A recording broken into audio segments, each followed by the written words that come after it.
Half a Life is the 22nd episode of the 4th season of the American science fiction television series Star Trek: The Next Generation, the 96th episode overall. It was originally released on May 6, 1991, in broadcast syndication. The episode was the first of the series written by Peter Allan Fields, who later joined the writing staff. Director Les Landau said that Half a Life was a morality play about how society deals with the elderly. Set in the 24th century, the series follows the adventures of the Starfleet crew of the Federation starship Enterprise D.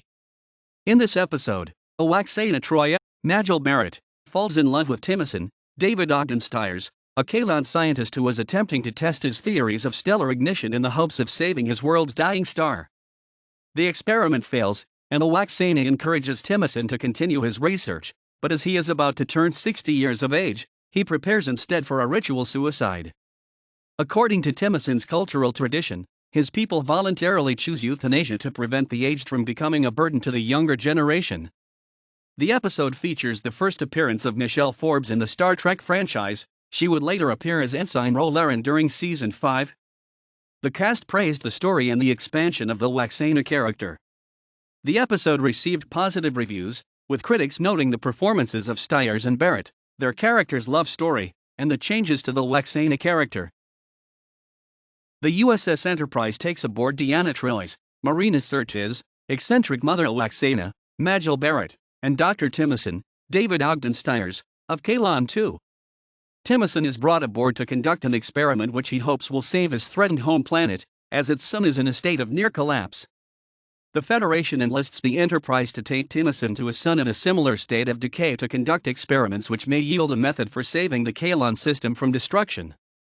Upon arrival at their destination, the crew assists Timicin in modifying photon torpedoes to launch into the proxy sun with the expectation that it will repair the damaged star and prove that the technique can be safely applied to the Kaelon sun. The torpedoes are fired and, although the experiment seems initially to work, the effect is short-lived and the star explodes. The Enterprise returns to Kaelon 2. Timicin is crushed, and after some questioning by Lwaxana, he reveals that there are other things troubling him. Timicin tells Lwaxana that he is about to turn 60, and on Kaelon 2, everyone who reaches that age performs the resolution, a ritual act of voluntary euthanasia. Lwaxana is outraged to learn of this and brings it to the attention of Captain Jean-Luc Picard, Patrick Stewart. Picard makes it clear to Lwaxana that due to the Prime Directive, he will not interfere in the planet's local affairs. Lwaxana tries to beam herself down to the planet to halt the process herself, but she is thwarted by Deanna, who comforts her. After Lwaxana and Timicin spend an evening together, he tries to explain the custom of the resolution. He tells her that a fixed age had to be selected by the Kaelons because just randomly choosing a time to die would be heartless. Lwaxana finds the practice barbaric and refuses to accept the Kaelon tradition. She tells Timicin how the betased woman on her planet successfully fought the tradition of wearing ornate wigs that contain live, captive animals. It only took one courageous woman to step forward and end this cruel tradition. It is implied that the woman was Lwaxana herself. Lwaxana also compares Timicin's plans to end his life with his research to save his star. If it is Timicin's time to die, Lwaxana argues, perhaps it is also time for his star to die as well, so why should he continue to try to prevent it? Timicin thinks about what Lwaxana has told him. Timicin's analysis of the failed test turns up some promising options, but if he follows through with the resolution, no one will have his experience and knowledge to carry on his work to save his world. Concerned, Timicin requests asylum on the Enterprise so that he can renounce the resolution and continue his research. Betardat, Terence E. McNally, the science minister on Kaelon 2, is outraged after learning of Timicin's request for asylum, and he sends up 2 warships to ensure that the Enterprise does not leave the system with Timicin on board.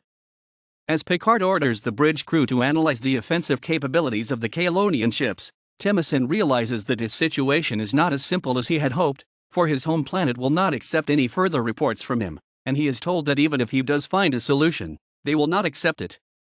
Dara, Michelle Forbes, Timicin's daughter, beams on board the Enterprise to insist that he return to Kaelon 2 and undergo the resolution.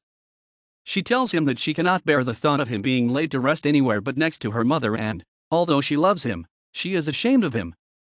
Timicin realizes that he is not the man to forge a cultural revolution, and agrees to return to Kaelon 2. Lwaxana, despite her disagreement, realizes that Timicin's decision is his to make.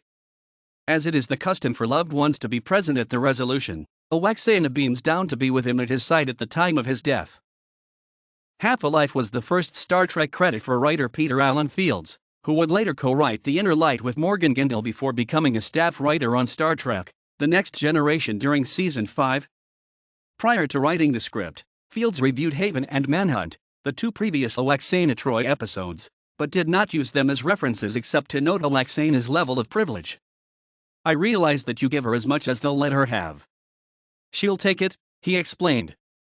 Marina Sirtis, who played Lwaxana's daughter Lwaxana Troi on the show, thought that compared to earlier episodes, Half a Life showed a different side of her character's mother.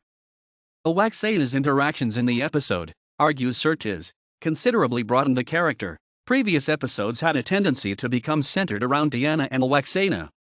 Sirtis and director Les Landau felt that the plot of Half a Life resembled a morality play. Landau noted the similarity between the episode and the morality play style plots that franchise creator Gene Roddenberry included in Star Trek, the original series. "It deals with the whole issue of growing old and how society deals with the elderly, and, in my mind, it was one of the most pertinent storylines I have done," Landau recalled. The episode guest starred David Ogden Stiers, best known for his role as Major Charles Emerson Winchester III on the American television series MAS*H. Stiers, a fan of Star Trek: The Next Generation, was enthusiastic when the producers asked him if he would be interested in appearing on the show. On the set during production, Stiers met Gene Roddenberry, the series producer, and was invited to his house to practice scenes with Roddenberry's wife, Majel Barrett.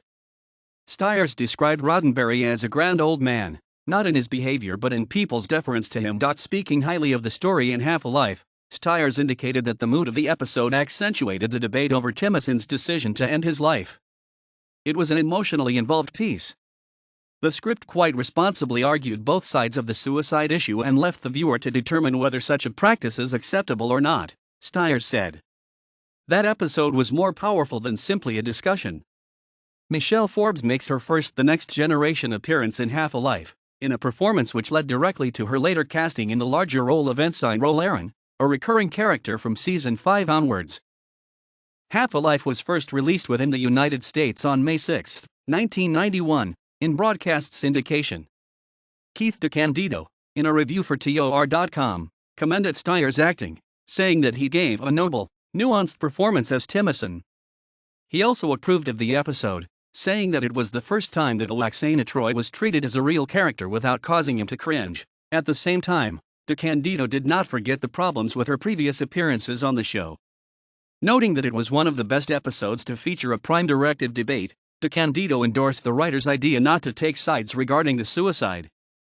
"This is a magnificent, tragic love story, one that takes a thin character and gives her depth, one that gives us a beautifully realized guest character in Timicin. Casting Stiers was a masterstroke, as he always brings subtle nuance to his roles, and one that takes its issues seriously," DeCandido wrote. He gave the episode a score of 8 out of 10, later concluding that it featured one of the show's most tragic love stories. In their book The Unauthorized Trek: The Complete Next Generation, James Van Hise and Hal Schuster observed a significant improvement in Majel Barrett's performance in this episode compared to her previous appearances. They said that Barrett was capable of depth and feeling, and described the ending of the episode as touching and disturbing. "A society shouldn't naturally evolve to include ritual suicide," Van Hise and Schuster argue, but population control methods such as the one-child policy in China appear linked to a similar required effect, albeit through different means. Reviewing the episode for the AV Club, Zach Hanlon said that Timicin served as an excellent foil for Lwaxana and made her seem less ridiculous. "The relationship between Lwaxana and Timicin has a believable core, even if it is broad and arguably rushed," writes Hanlon.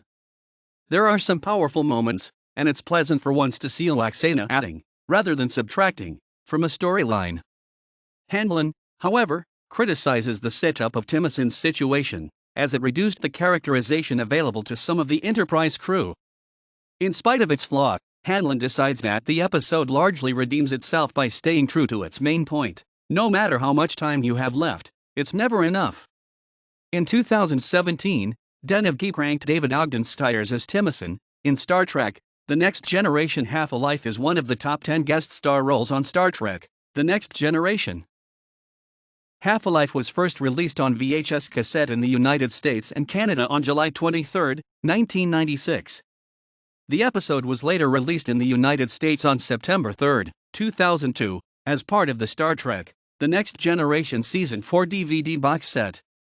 The first Blu-ray release was in the United Kingdom on July 29, 2013, followed by the United States on July 30.